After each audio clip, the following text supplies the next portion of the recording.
Prior to assuming the role of executive director in 2020, Felicia served as the chair of Blur's advisory board and a member leader. Felicia is an alum of Black Organizers for Leadership and Dignity's Mandela Praxis training and is committed to base building, leadership development, and political education for the sake of Black liberation in Buffalo and beyond. So if you'll join me in welcoming Felicia, thank you so much. We're so glad to have you. Yes, thank you. And I'm so glad to be here. I'm so glad to see so many familiar faces as well. That always makes it a little bit easier. So thank you for having me. All right, I am going to share my screen. And we can get started.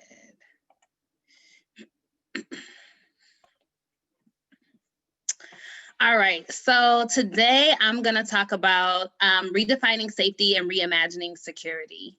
So as Megan said, I am the director of Black Love Resist in the Rust, which is a racial justice organization in Buffalo. And we organize communities to reduce the harms of policing in Buffalo. So our work in 2018 called for the strike force to be disbanded, which it was disbanded. We have supported victims of police brutality and their families in Buffalo. And we have consistently protested the city's budget, which gives so much of our tax dollars to policing in Buffalo. We also have a lawsuit against the city of Buffalo for the checkpoints that were on Buffalo's east and west sides. And we have done some other work in regards to fines and fees due to policing and ticketing and all of that. So one of our campaigns that we run is a redefining safety campaign. And we know that in order for us to truly reduce the harms of police, we have to do the work to make them not be members of our community, right? And that means that we have to define for ourselves what safety and security is and do the work then to make sure that we are caring for one another and ourselves. So I'm starting us off with an Adinkra symbol, which is from West Africa. And this particular symbol means love, safety, and security. It's a bond. It means love, safety, and security. And this is important, and we'll come back to it later in the presentation. But I want you to remember that this definition of protection starts with love.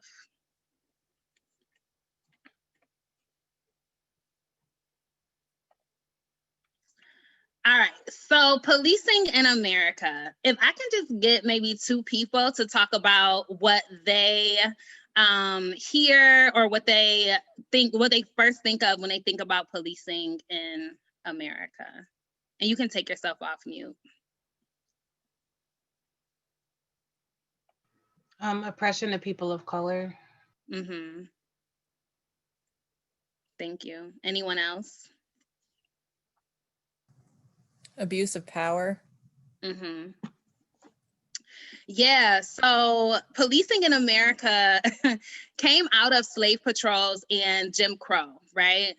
It is in place to uphold white supremacy through an abuse of power, right? And, policing is all about protecting property over people, which we see often and probably most often when we talk about protests and riots and all of that stuff. And then to incarcerate individuals, right? I saw a statistic as I was preparing for this, that 1 in 3 Americans have a criminal record, right? And then also to maintain order. So making sure that people are doing whatever the state determines people are allowed to do. And I just want to pause there for any other reflections, thoughts.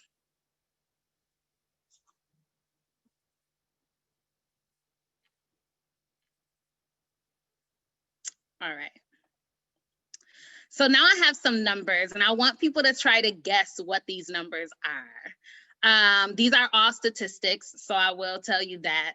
But the first number we have is 5,000. Can anyone guess what 5,000 might be? I'm guessing 5,000 might be the number of people killed by police officers. I could be wrong, but that's what comes to my head. You're absolutely right. 5,000 is the number of people who have been killed by police officers in the past 5 years. Thank you. 4 to 1. What is this statistic? I'm imagining that's the disparity in the racial makeup of those who are killed. Yeah. I agree. Yeah, absolutely. So 4 to 1. The murders of Black people by police, Black people are 4 times more likely to be murdered by police than white folks. We all probably know this number by now. $143 million. The size of the Buffalo Police Department's budget. Yes, and it is so important to say that this is their budget in a year where we are in a budget deficit, right? This is their budget in a year where we have spent so much money statewide, countywide on the coronavirus, and our cities and our localities are struggling to make ends meet, and yet and still the Buffalo city, the mayor and the common council still allotted $143 million to the Buffalo Police Department. So I'm gonna let us pause here for some reflection, some thoughts. How is that landing on you?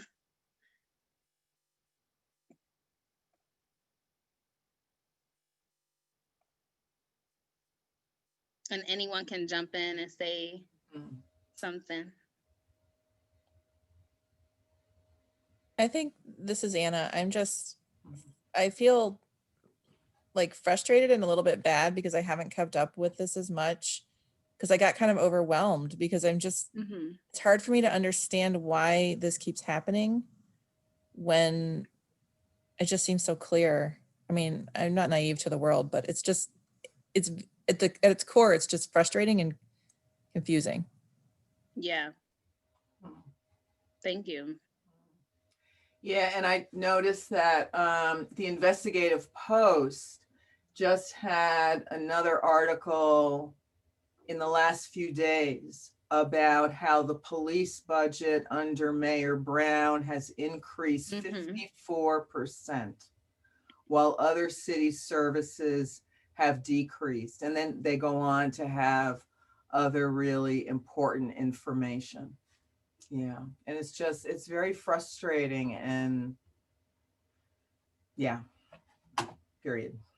Yeah, thank you for saying that. And also, like, with that, we also have to uplift that the police are not solving any more crimes than they have solved years and years and years ago, right? The rate of crimes that are being solved is not going up at the same rate in which the police budget is going up. And some people might argue the only reason the police budget wasn't raised this year is because we're in a budget deficit. But typically the police budget has been raised every single year to a higher amount of money. I think this is just in line with a lot of underlying assumptions about in this country about, we prioritize this quote unquote law and order. People don't, and they also sometimes don't question law and order at the expense of social welfare, it's like, it's loath, like it's against everything to try to increase any budget that has to do with social welfare, but law and order, I mean, even though this is not law, this is not in my eyes, law and order, but. Yeah, thank you.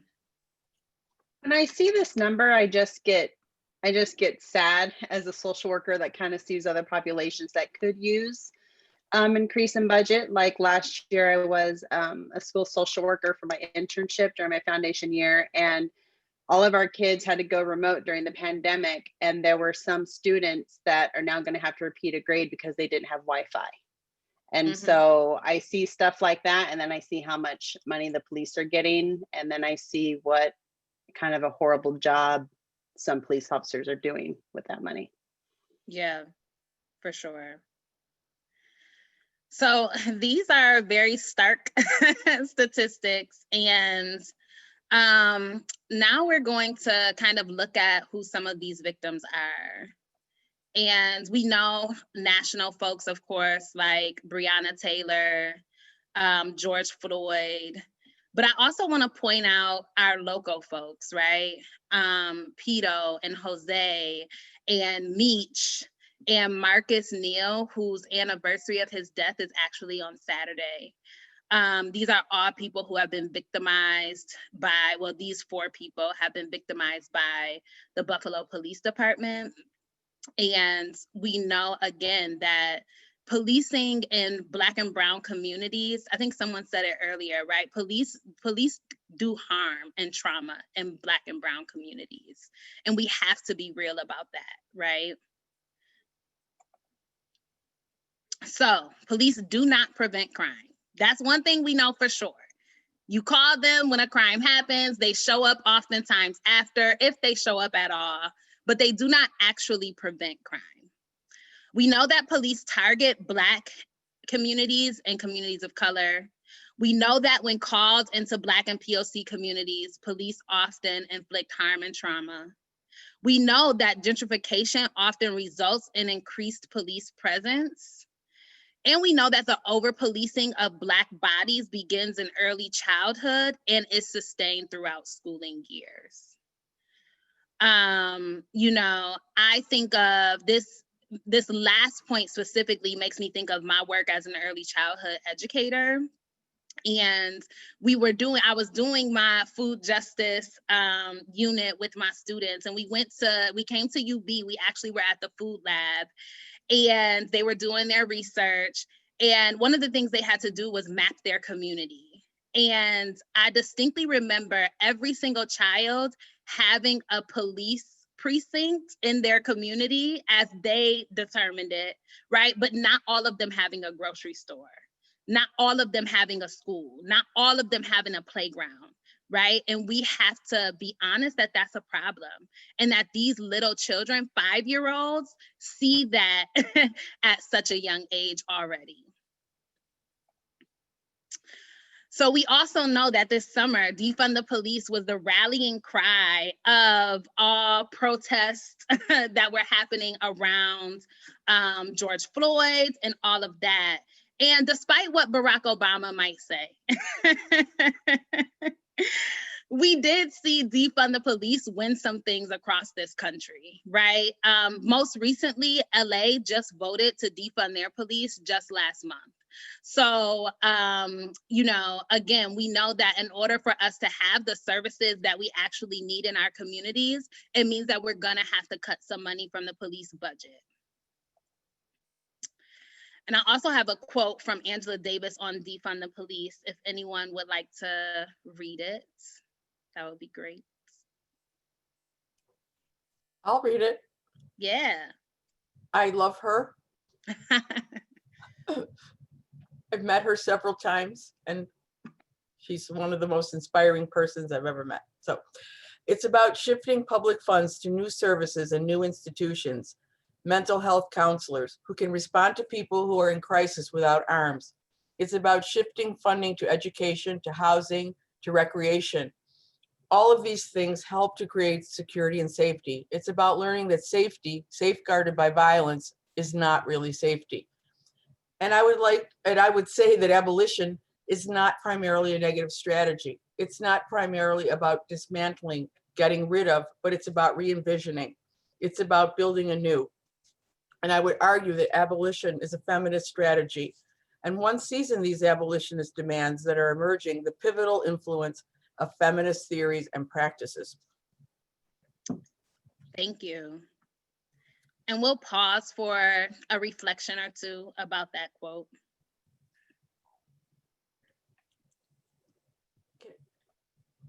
It made me think about how I believe it's supposed to be like in February of next year, how New York City, I think, is about to start having it where They're about to start having behavioral health and mental health service people within their police departments, and answering to certain calls where police presence really always isn't needed. It's more so a form of de-escalation as opposed to recitation.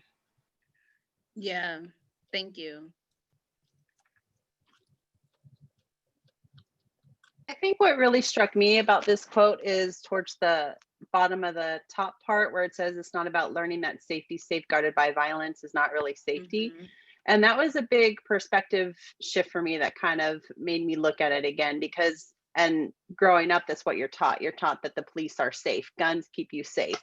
Pro America, pro guns, we keep ourselves safe, defend your home, all that kind of stuff.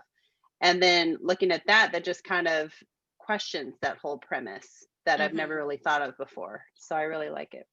Yeah, thank you.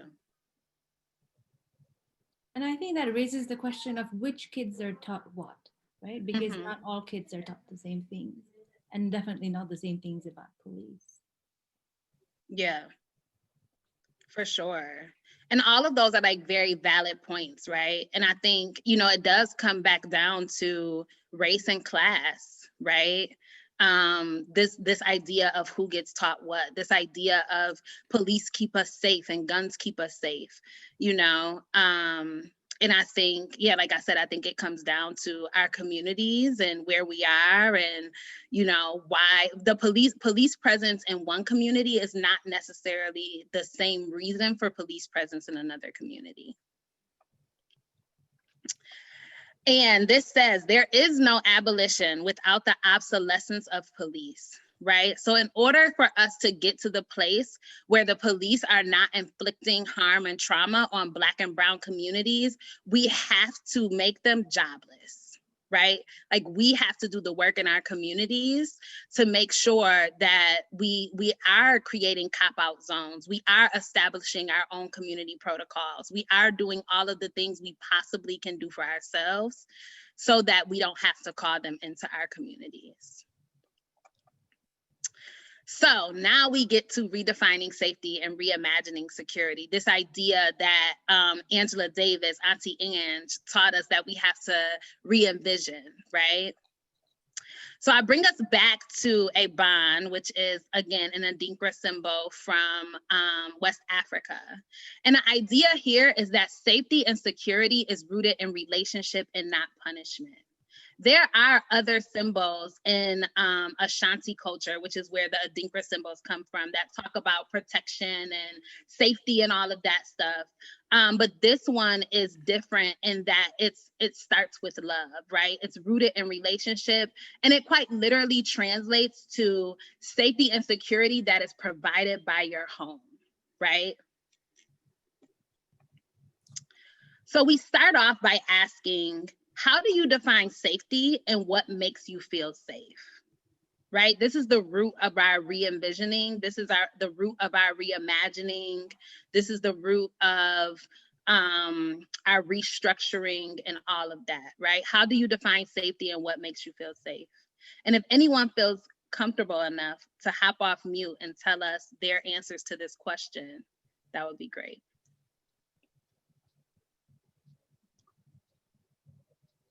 I would say like the constant reassurance of like the environment that I'm surrounded by doesn't really make me feel threatened, and I can interact with people and just live my life without worrying about being tackled or like thrown in a prison system, and like, or about, you know, my own people succumbing to the pressures of, you know, poverty and being threatened that way. So Yeah, for sure. Thank you for that. Anyone else?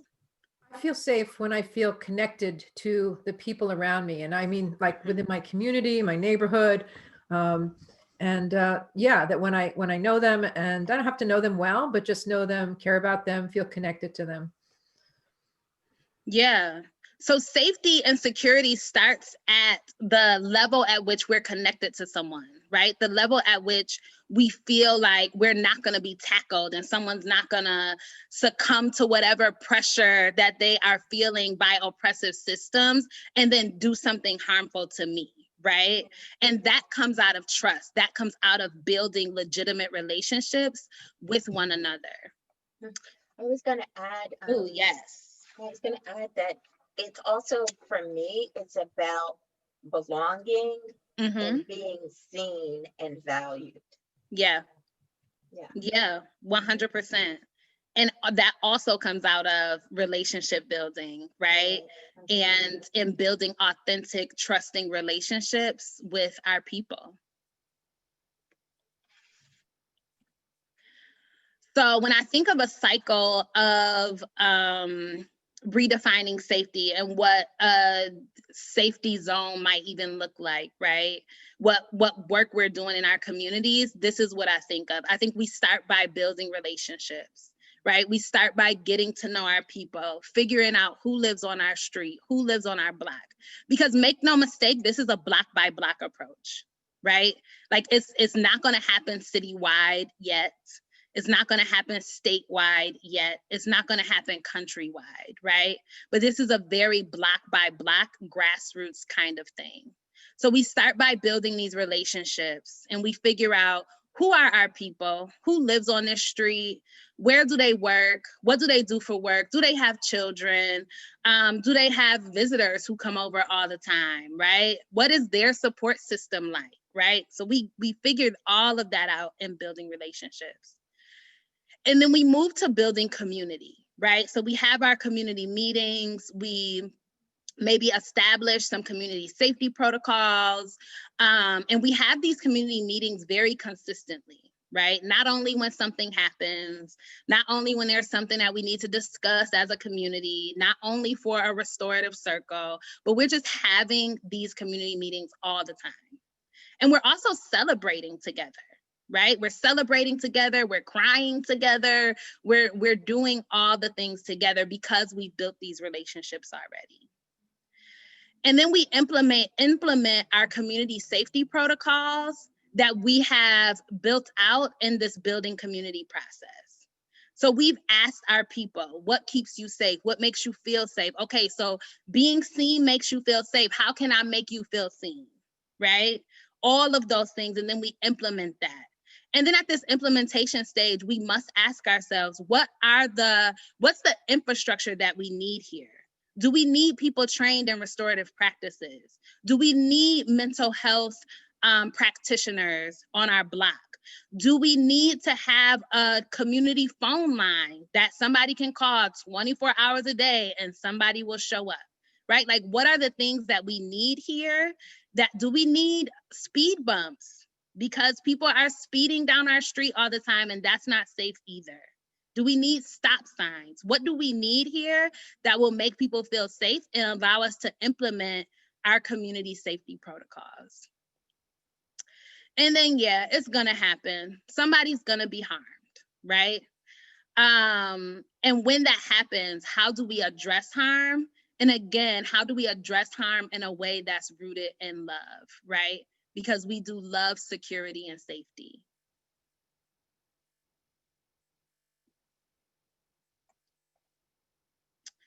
So we start off, again, like I said, in the community mapping process. Again, those basic questions.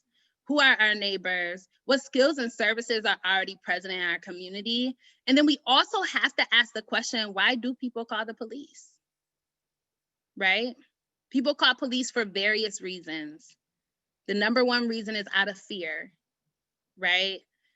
But getting down to the root of why the police are even called to be in our communities helps us then to figure out, what do we need to implement for ourselves so people's first thought isn't to call the police.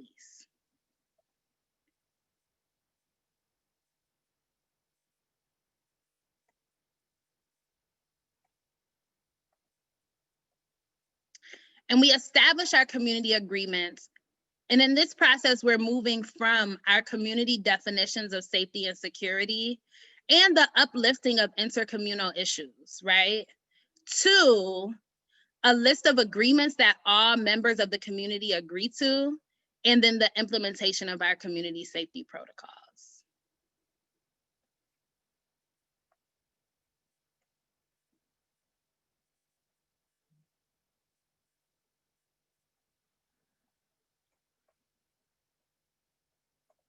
And I just want to pause there for any reflections. It's tedious work. We have to acknowledge that.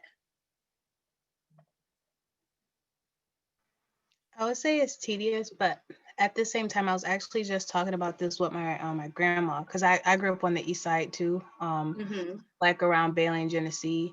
And my grandma's like over in the fruit belt near MLK Park. And I remember her house is like right next to the community center on her block. And I remember like when I was younger, like I used to have like block parties and other things in the summer, like activities for children. And, you know, it was a lot more community involvement and awareness. And I feel like it really has trickled down over the past like 10, 15 years. And I'm just like, I'm not sure exactly why it happened, but I do feel like it definitely has disappeared as I've noticed gotten older. Like my little cousins don't have the same resources that I had when I was growing up. So I just thought that was good that was brought up, because I feel like a lot of people don't realize that it existed in Buffalo to some extent.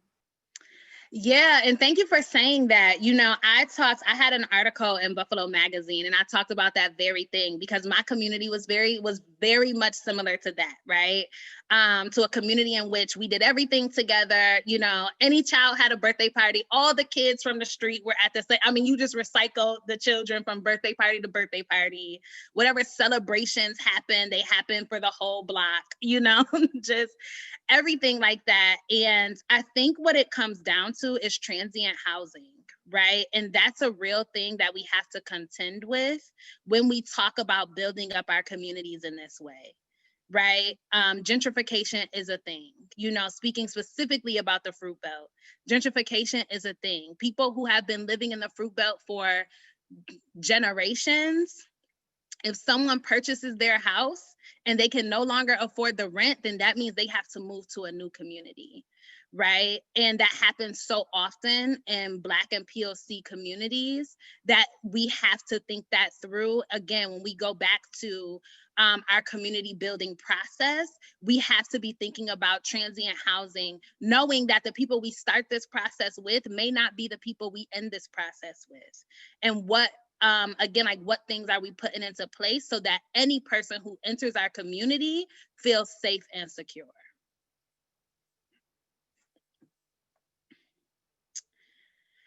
All right, so we also, when we talk about redefining safety, we also must talk about our commitment to principled struggle, right? Harm is going to happen. We are human beings. We will harm one another. When that happens, or even before it happens, right, we must be thinking of what is the community commitment to preventing harm to the extent possible, right? What are all the things we can put into place that prevent harm from happening? And then what is our community response to harm? And we also have to be very clear that we are not in this to reproduce the same systems that oppress us, right? What are we committed to practicing and studying to inform the ways we address harm? For some communities, this looks like a community garden. We have a community garden so that we can think through the ways in which we practice, the ways in which we build community, what happens when a plant dies, what do we do with that, all of that, right? And then how are we making this information accessible and palatable to all community members? Because the most important thing here is making sure that anyone who enters our community can understand what is happening in our community, right? And has access to the support, has access to our community agreements, right? If we make community agreements and they're only on a Google Doc, a Google form, then who has access to that? Do we need to post them up around the neighborhood on the trees? You know, just all of these different things, right? But we are a commitment to practice, and some of it is going to be messy, and we have to be okay with that. And we have to say that we are committed to this principled struggle, right? Like, I'm committed to struggling through this with you. If we have built this community on relationship, then our response to harm must be rooted in returning to right relationship. And here I borrow theory from my environmental justice friends, and they often talk about extractive versus regenerative economies, right? And we know in an extractive economy, that's our penal system, right? That's jails, that is the police, that is people being arrested and throwing people away, right? That's extractive. Regenerative says, I took something away, how do I put that back, right? What do I need to do to fix this thing? What do I need to do to make this relationship right? And it doesn't mean that we're making a relationship right to the point where we're okay, we get to hug and make up post-COVID, but we get to hug and make up with one another and we're fine, we're good to go, right? But it means that I see you, I see that I have harmed you, and I want to make sure that you're okay. Again, this is the importance of building relationships in the very beginning, because it's much harder to harm someone who you're in relationship with already, right? So we're always, always, always in the business of being in right relationship with one another.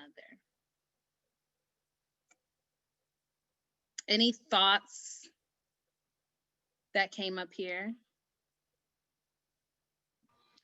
I guess I'm not sure if you're gonna touch on it later, but like about building relationships and community stuff like with gangs. So in a sense, like how to incorporate gangs to come to be more like strategic or purposeful in their, acts, not what they're doing, but you get what I'm saying? Like the structure that they are building, it is like a sense of community, a sense of having somebody to have your back, but it's not always, they don't have the proper mindset or guidance about how to go about it. And it becomes more territorial than protective, if that makes sense. Yeah, and can we save that question for the end? Perfect. All right. So the ways in which we respond to harm can be many different ways, right? And community agreements, and I do really want to lift this up, community agreements are made by the community. Yes, it would be lovely if we start off and say we're never calling the police in our community. But the truth of the matter is that sometimes people feel safer if they call the police, right? If this thing, it's an if then, right? If this particular thing happens, we will call the police in this community, right? And I think again, like the most important thing is lifting up that if that is what the community wants, then that's what they have. And then we move to, as we're in our principal struggle, as we are reading and learning new information, then we begin to move to calling the police less and less and less, right? So the way that we see, moving through harm is through transformative justice. And the principles of transformative justice are that all people are capable of harm. Every single one of us, we're human beings. Individual acts of harm have collective origins and therefore require a collective response. Immediate response to harm is rooted in our long-term goal of liberation. So again, how are we responding to harm in this case? And is it getting us closer to liberation or further away, right? And also with transformative justice, we listen with why as a framework. Why did this thing happen in the first place? We ask ourselves, what does the person harmed need? What resolution is possible? What are the visible and invisible power dynamics?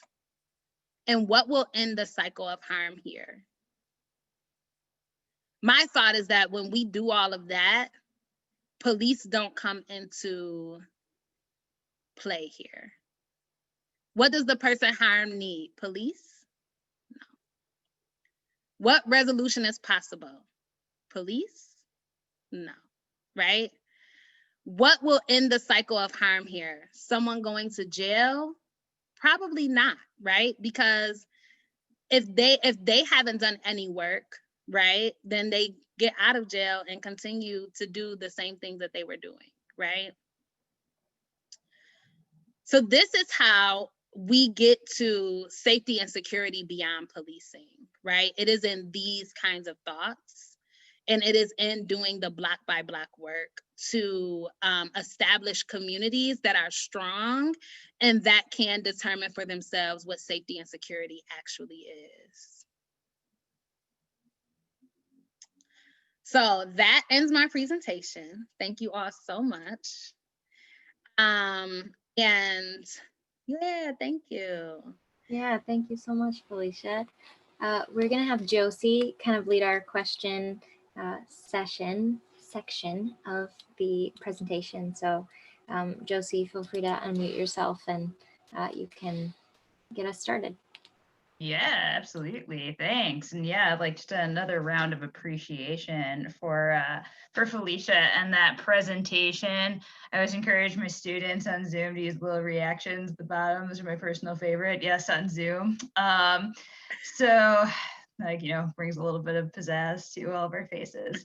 But yeah, many thanks to Felicia. So you know, one thing that's come to mind, and I think about this a lot, particularly when we're talking about, you know, this very topic of redefining safety and coming up with alternatives to policing, it really ties into what you mentioned, well, what you had on that slide from Angela Davis about abolition really being about visioning and being, you know, this positive process of building. And you know, what I think of is that, you know, we as a society haven't experienced these alternatives. We've only lived in a society with policing. We haven't, you know, lived in a world where there is infrastructure that exists as an alternative to policing and policing not existing. And so I think that, you know, at least personally, it can be challenging to have a vision of what we're building towards and what we're working towards. I think that it takes a lot of like imagination, you know, and creativity. So I was just curious in your experience with Blur's campaign of just how that process has happened, you know, with imagining alternatives and envisioning a redefinition of safety and what that's looked like and what the you know, gains and the barriers have been on that. Yeah, thanks. And this will tie in a little bit to the question about what to do with gangs in our communities. Because when we think about the East Side, which we run our Redefining Safety campaign in Willard Park, which is near the Pratt Center, we have to be able to imagine. If we can't imagine, if we can't dream up the thing we actually want, then what are we working toward, right? And it is, you are absolutely right. It is such a challenge to imagine, especially if this has been the case for generations and generations and hundreds of years, right? So for us, we have a lot of like imagining kind of dreaming sessions of like, when we get to the end of this thing, what does it look like, right? What is happening? Who's showing up? You know, who, and oftentimes it comes down to joy, right? Because all of these systems beat the joy out of Black and brown people. And most times when I'm in an experience or in a session where we are imagining and visioning and all of that stuff, it always comes back to Black people will have joy. We will be dancing and singing and laughing loudly and all of those things. And I think, you know, imagining, again, to the point about gangs, right? Being able to imagine like a built out community that doesn't act in silos, right? Because that's what gangs do. Gangs are their own community and they act in a silo. And how do we go out and build those relationships very intentionally with folks who engage in gangs, right? And it's not that you have to leave your gang. You could keep your gang, you know, if that's what you want to do. But I want to build a relationship with you, right? And so for me, I tend to, again, I'm from the East Side, and the East Side is all in and through me. So I will walk into a barbershop and say hello to everybody just because, hey, I'm Felicia. I'm over here doing some work in the community. Y'all should hang out with us one day. You know, and like having those things that folks want to come to, and making the idea of a reimagined community being like almost irresistible, right? Everybody wants to be part of it. Beautiful. Thank you. Something that ties in with that, you know, I'm thinking and about, and it connects, you know, with some experiences I've had, and, you know, doing some door-to-door, you know, like work in movement work is, you know, I feel like when we talk about just dominant norms, you know, there's definitely a lot of individualism that intertwines itself in the way in which we operate, you know, as a society.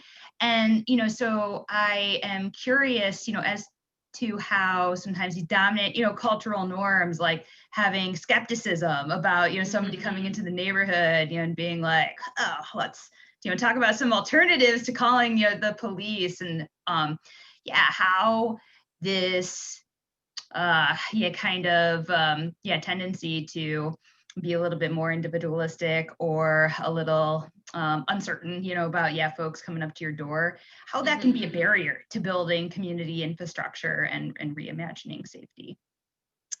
Yeah, for sure. And I think you're absolutely right. It ties into what I was saying before.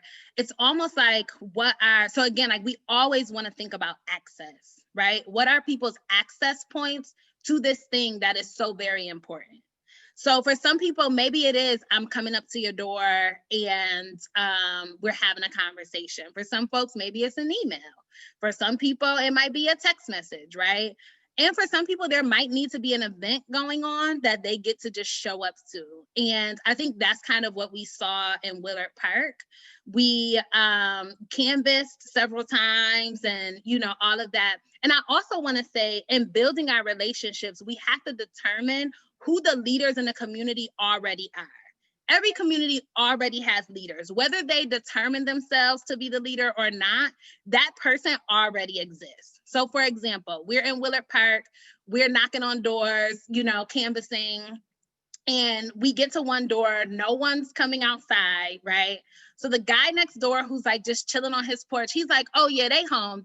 So we're like, well, if they're not coming out to talk to us, you know, it's okay. We'll just talk to them some other time.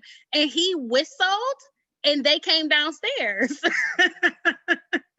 You know, so like it's finding those people too, because obviously he can reach those people in a way that I cannot, right? So it's that piece too. And then it's also making sure that there are access points. So again, we canvassed Willard Park 3 times. We made phone calls. We did all of those things. And then we had a Halloween event, and the number of people who showed up to, it was just like a trunk or treat outside. Everybody had a mask on, okay? Don't get us. But, and the cars were 6 feet apart. Like we did everything like we needed to. But in that, so many more people showed up there. We didn't know there was a whole daycare down the street, and they brought all their families, and, you know, just like all of that stuff.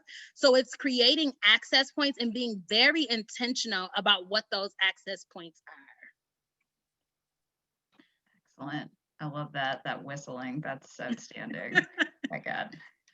You know, something that came to mind, and I mean, I feel like you've spoken to this a bit, and I'm not sure how much this has tied in, but I'm wondering the degree to which, you know, both political and like popular education, you know, can tie into this. Because, you know, I'm thinking that it's possible that there could be communities that are feeling a bit, you know, open to developing some community infrastructure and alternatives to policing, but are not sold on the idea of abolition, right? And so I'm wondering, you know, the degree to which we can start building these alternatives, even if people don't fully ascribe, you know, to abolition as of yet, and then what role political and popular education can play in, you know, moving folks, you know, political and social and economic analysis while forming community alternatives.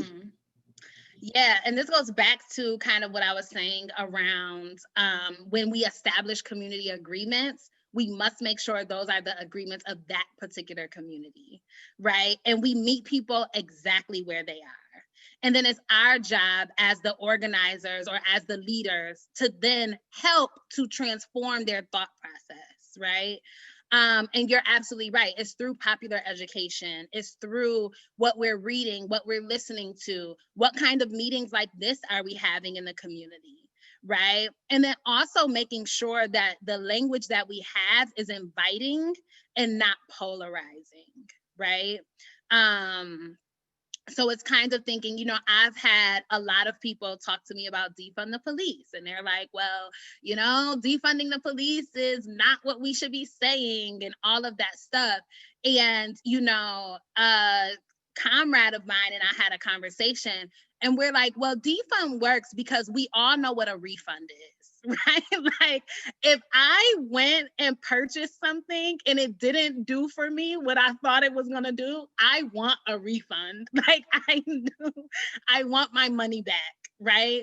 And it's how are we, again, being accessible with our language as well, right? Like, how are we using those kind of like analogies and like all of that to help move people to our side, or we say moving people more left, but you know, all of that. Indeed, absolutely.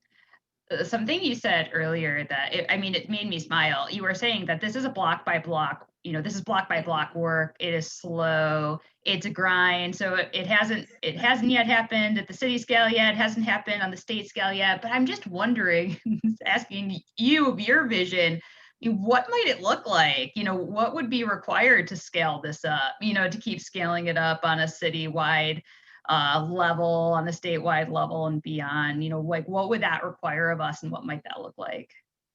Yeah, I mean, I think it would require, number one, a reallocation of funds, right? Like if we're determining that our communities need more mental health experts who are not necessarily crisis intervention services, then we have to be able to build that. We need money to build that, right? If we're saying that we need, young people need something to do, right? That's one of the whys we've come up with. Young people need something to do. Well, that means that they need jobs, right? And they need jobs that pay a living wage, right? So then we need money for that too. We also need money for community centers and money for parks and money for all of those things. And if we are going to continue to give the police 1/3 of our budget and not give money to these services, then we're always going to be in a place where we're dependent on policing, right?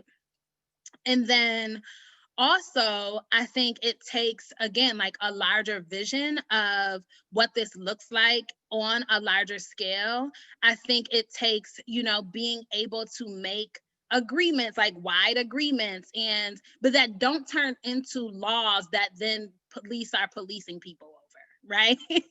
Because that's what we don't want, you know, but I think it turns into, again, like that, asking the why question as opposed to let's just implement this thing, right? So if people are speeding past schools, we could have easily just put in speed bumps by every single school. However, we are making millions of dollars off of the school speed zone cameras, right? So it's just like, what the tickets are not stopping people from speeding, right? I personally know people who have had multiple tickets. So they got the first ticket and still got another ticket and another ticket, right? So we have to ask ourselves, why is this happening? And what will cause this thing to be resolved, right? Absolutely.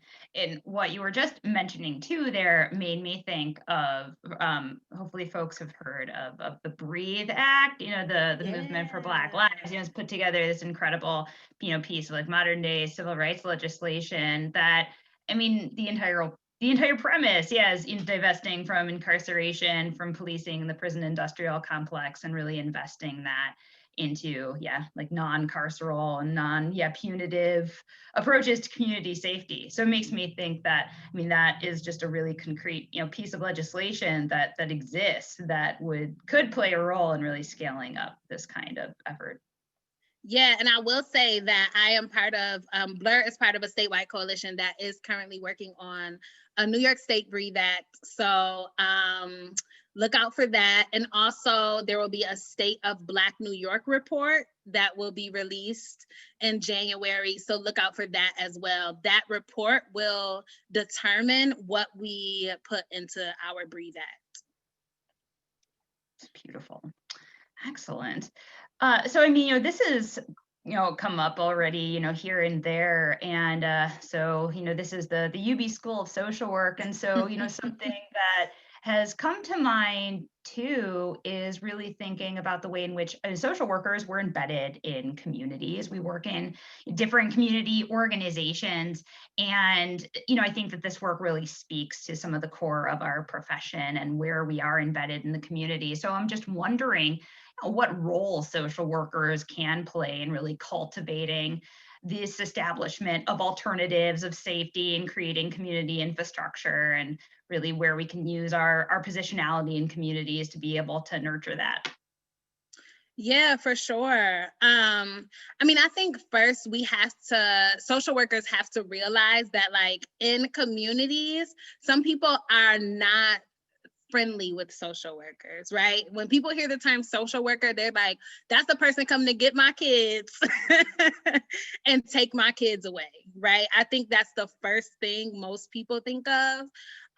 So I think part of it is gonna have to be like education around what social workers do and like who social workers are and all the other things, and also like a dismantling in social work systems of that very thing, right? Because when we talk about police, yes, we do mean the literal cops who are patrolling our streets, but we do also mean like CPS, and we also mean ICE, and we also mean, just like all of these other structures and systems that harm our communities, right?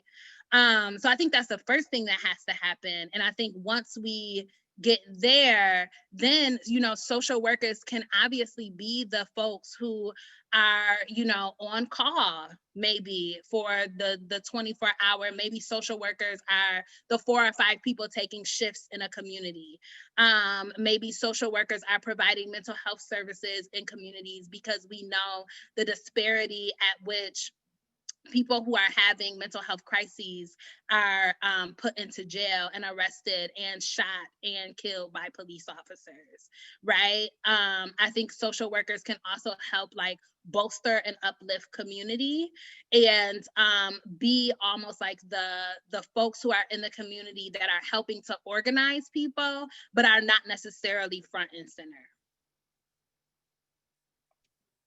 Awesome. So I think, Megan, if I'm right, we have a few more minutes, and just wanted to like open up to see if other folks had questions they want to unmute and ask or pull up in the chat. I have a question. Felicia, since I know you understand schools also, I always see schools as they're hubs for neighborhoods, and they are a really common place to start these community building things that you're talking about, block by block. But since we don't have as many neighborhood schools anymore, and I don't think that's the only reason, but where do you see schools in this process? How can schools help do this work? Yeah, thank you for that question. I actually, although schools are not neighborhood schools, schools can still be neighborhood hubs, right? So just because the children come from all over the city to a particular school, that school is still rooted in a community, and that school can like keep their doors open later or host community meetings there or whatever. I mean, like I think one prime example is like the Saturday academies that Buffalo Public Schools run, right? So those Saturday academies, you often get the children from the community coming to Saturday Academy as opposed to the children who actually go to the school. So I used to do a lot of work at Lafayette Saturday Academy, and there would be little children there right? But Lafayette is a high school, you know? So I think schools still can play a vital role in being a community hub, although the students who attend the school may be from all different parts of the community, or all different parts of the city, rather. So they can't be invested in their own students as part of, like, the school can't only do it because they're going to benefit from it, because they may not. Right, for sure. I mean, they would have to do it to uplift community, but I think that also goes to Josie's question around like getting to a citywide, like what does it take to have a citywide kind of a thing? And let's say, for example, entire school system was like, our schools stay open from 7 to 9 at night on Wednesdays to have community meetings, and every single school in the city of Buffalo does that. Then we get to the place where we are having those meetings, like it's happening at such a larger scale than the like block by block approach.